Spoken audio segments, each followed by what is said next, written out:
Welcome to All Girl Relationships, where we talk about everyday problems people face in their lives. Let's start the video. My fiancé, Liam, was my first and only relationship. We were high school sweethearts, dated all through college, got engaged at 22, and were supposed to get married at 24. Liam always had a close relationship with my sister, Mary, and I never had an issue with it. I thought their closeness was normal, something I should be happy about, especially after reading stories online about in-laws who don't get along with their daughter's partners. Even when something seemed strange to me, like Mary's boyfriend's always being overly jealous and protective of her, I chose to ignore it. I didn't want to connect the dots, even though the truth was always right in front of me. I brushed off my concerns as insecurity, but deep down, I knew my instincts were right all along. In the end, I felt foolish for closing my eyes to the truth when I should have been paying attention. I gave Liam and my sister the space to betray me behind my back, and they did it so cleverly on my wedding day of all days. Everything fell apart for me on what was supposed to be one of the happiest days of my life. If someone had asked me beforehand, I wouldn't have imagined that the people I trusted most would hurt me so deeply and in such a public way, with hundreds of people there. I still remember the moment I realized Liam wasn't going to show up for the wedding. It hit me when I found out he had blocked my number and all my social media accounts. I was in so much pain, and the tears just wouldn't stop. No amount of comfort or apologies from others could make me feel better. I couldn't believe that Liam and my sister had vanished without a trace, and no matter how hard I tried, I couldn't find them. I left Liam message after message in a daze, telling him everything Mary's boyfriend had told me, that Mary was pregnant with his child, but she had tried to make it seem like it was Liam's. I knew if Liam didn't read those messages now, he'd be stuck with Mary for a long time, and that's exactly what happened. He never saw my messages, and I figured they stayed together. I was heartbroken for a year, but one day I realized I needed to move on. I started going to therapy, joined some local clubs, made new friends, got my own apartment, and started living a decent life again. Years have passed since everything happened, and now it just feels like a bad dream. In a strange way, I sometimes feel grateful for what happened. Even though I was 27 when we were about to get married, I see now that I wasn't truly ready. Now I know what I want, and I've found someone who makes me happy. I started dating Adam, who treats me much better than Liam ever did. Things with Adam are going great, and we're planning to move in together and take the next step in our relationship. My life feels normal now, and I realize it's because Liam isn't around to cause chaos. But of course, this story wouldn't exist if everything had just stayed calm. It all started when I got a call from Liam. The number was unfamiliar, so I answered without knowing who it was. I was shocked to hear Liam's voice on the other end. He sounded like he'd been crying, and his voice was shaky. He began the conversation by apologizing for everything. Feeling awkward, I just replied with a quiet, while he kept talking. He said he had finally read the messages I sent him years ago, and that everything made sense now. He regretted everything and asked if we could meet just once to talk. I told him no, that after everything he did, I couldn't trust him anymore. Surprisingly, he didn't argue. He just hung up. I thought that was the end of it, and I felt relieved. I finally got some closure, and it seemed like Liam had gotten the karma he deserved. But unfortunately, that phone call was just the start. The next day, I started getting flooded with calls and texts from my parents, relatives, and even Mary. They all blamed me for ruining a happy marriage. My mom was especially upset, saying it was petty of me to tell Liam everything Mary's ex-boyfriend had told me, because apparently, she and Liam were already building their own relationship. I shouldn't have tried to ruin things, but this made me sure that Liam must have confronted Mary, and something went wrong between them. Honestly, I don't feel a bit of sympathy for someone like Mary, who wrecked my home. Everything that's happening to her is because she couldn't be honest or loyal. Still, I can't help but have a little bit of doubt, even though Liam's family and even Adam are on my side. I really need some advice here. Am I wrong? I talked to Adam more about this because I felt it was time to tell him the whole story. Before, he only knew a few details. I told him about my wedding day, Mary's ex-boyfriend, Liam, and everything that's happened since. Adam was really understanding and supportive. He knew why I was so hurt by how my family was acting in this situation. He even suggested that I should meet Liam and hear what he had to say. I was surprised, but I agreed. I messaged Liam on the same number he used to call me. We talked a little and made plans to meet in a couple of days as he would be flying to my city. I'll keep you all updated. Well, I met Liam today, and everything you guys predicted was right. Mary had lied to Liam because, of course, Liam had more money than her ex-boyfriend, who was still in college when they were dating. Their relationship turned toxic right after Liam proposed because Mary had gotten what she wanted: a bank account.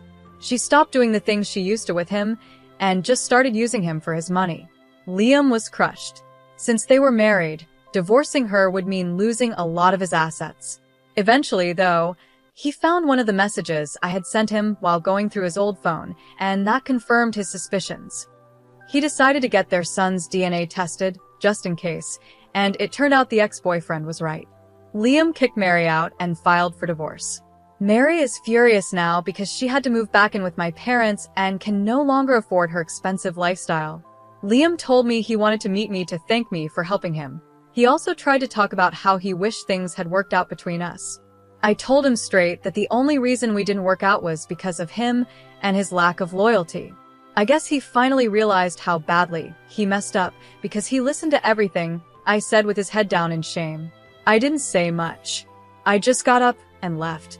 Right now, what I'm really thinking about is my relationship with my family. It's heartbreaking how they side with Mary when she's clearly the one in the wrong. It makes me wonder if my relationship with them was ever real. I know they've always favored Mary because she's the youngest, but this is too much. I'm honestly speechless. I think I need some time to figure out what I really want.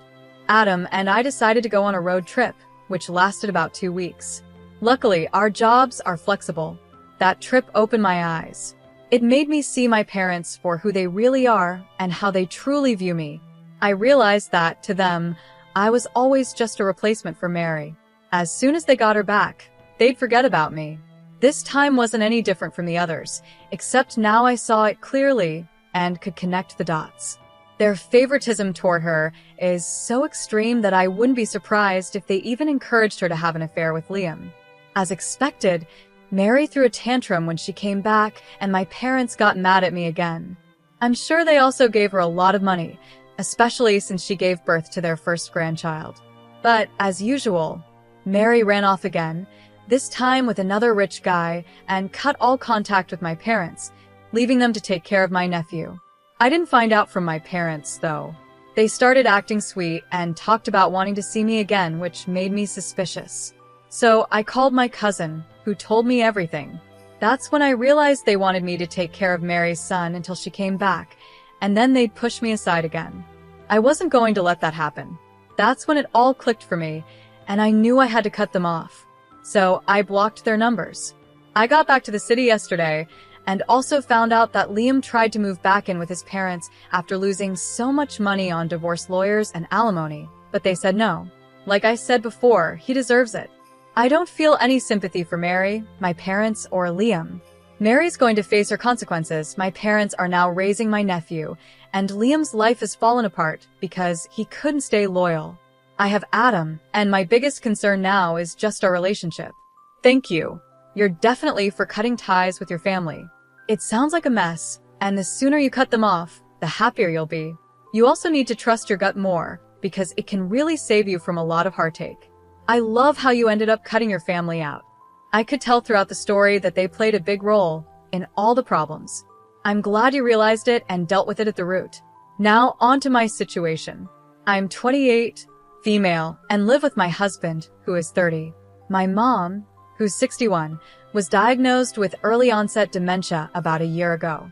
She's been living with us because none of my other family members are willing to take her in. Since I'm a nurse, there's been pressure on me to take care of her, but it's very different when it's your own mom. I know she's going to get worse over time. Right now, she's still enjoying life, watching her favorite movies and playing card games. But she can't be left alone because she's vulnerable and might accidentally start a fire or forget where she is. I have one sibling, an older brother named Larry, who's 37. Until recently, he hasn't helped at all with caring for our mom. Larry lives with his wife, who's 35, and they have 2 kids, ages 12 and 9. I've asked Larry for help a few times, but he always says he's too busy with the kids and their activities. Over the past month, I've been more firm with Larry and told him that she's his mom too, and the least he could do is help out once a week. Now, every Friday, he takes our mom out for the day, usually to get coffee and go for a walk. She loves it, and it gives me and my husband a break. But Larry's wife is upset with me. She says I'm taking Larry away from their family, and when he comes home, he doesn't want to help with housework or play with the kids. I told her that's not my fault, and that our mom's care isn't optional.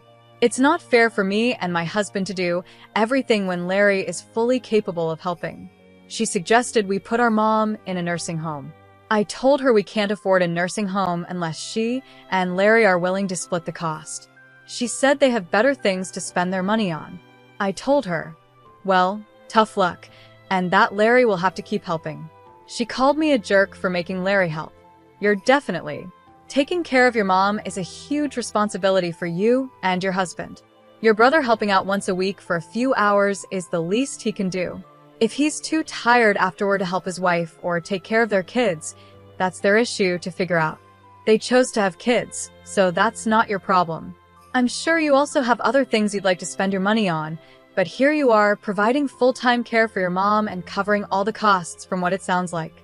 Your brother's wife is being selfish for not trying to understand. But this can't continue like this, it's only going to get harder. Don't let yourself be the only one handling the finances and care for your mom. You and your brother need to work together to find a solution. Of course, you should consider your husband and he should consider his wife, but they don't get the final say. If your sister-in-law doesn't like it, go on vacation and drop your mom off at their house as long as it's safe. Let her see what it's really like to care for someone with dementia. Now, onto my story. My boyfriend, who's 32, and I, 34, are celebrating our 4-year anniversary this month. Since the actual day is on a weekday, we decided to celebrate on the weekend.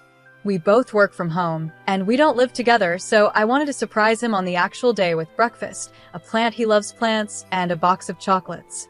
I arrived at his place around 7 a.m., knocked on the door, and waited a while for him to answer. I figured he was still asleep. When he finally opened the door, he looked upset. I quickly apologized for waking him up and told him I just brought a few gifts for our anniversary. He just said, okay, still looking annoyed, and walked back to his bedroom, leaving me standing there with the gifts. I was shocked by his reaction. I put the things I brought on the kitchen table and was about to leave, but then I heard some noise from his bedroom, and he came back with his pants on. I thought he was going to hug me or something, but instead, he fed his cat and went to the bathroom while I stood by the door. I felt sad about how he reacted and started crying because all I wanted was a little happiness from him. He sighed and asked me what was wrong. I told him I was sad because he seemed annoyed that I was there, and I had hoped he would be a little happy that I brought something for our anniversary. He responded sarcastically, saying he was sorry for not meeting my expectations and that I couldn't expect him to be happy because I woke him up and he hadn't slept well. Honestly, I wasn't expecting a big celebration or even a gift from him. All I wanted was a hug, a kiss, and a simple thank you, which didn't happen. We didn't even get to enjoy breakfast together because I was in such a bad mood after that, so I left his place. So, am I the jerk for waking him up to surprise him? Thank you all for your thoughts, it gave me a lot to consider. I'll try to answer your questions. His sleep schedule. He wakes up when he wants since he's a freelancer. He does struggle with insomnia, which he's working on. Before my visit, he told me he was getting back to a regular sleep schedule and would wake up around 8 or 9, so I didn't think 7 a.m. was too early. Initially, I planned to leave the gifts in his mailbox and text him, but I got excited to see his reaction in person. I admit I should have thought that through more carefully. I don't usually show up like that, but I thought it would be a sweet gesture. Does he usually like surprises? Yes, he does. Keys to his place. I used to have them, but he asked for them back after getting his cat, which he adopted when his grandmother moved to a retirement home. His mom takes care of the cat when he's away, which is why I don't have keys anymore. Some people think it's weird he didn't make another copy, but I don't see it as a red flag. We just didn't think about it. Is he cheating? No, he's not cheating. I didn't give any hints that I didn't trust him. The noise I heard was just him drinking water, making his bed, and putting his pants on. I trust him. For the update, we talked about everything and we both agreed that we were a little in the wrong. I apologized for waking him up after a bad night and getting upset at how he reacted. He apologized for making me feel rejected and said it would have been different if he had slept well. He also mentioned he was touched by the gesture, not the jerk. Look, I'm not a morning person either, so I can be like a zombie when I wake up. But even if I were barely functioning, I'd still give you a hug, say thank you, and let you know I needed a quick shower to fully wake up. After 5 years, you probably know his sleep schedule. A lot of comments are focused on the fact that it was 7 a.m., which is when most people are awake, but since he works from home, his schedule is different. If my partner woke me up at 4 a.m. with a surprise, especially on a day we had already agreed not to celebrate, I'd probably feel the same way.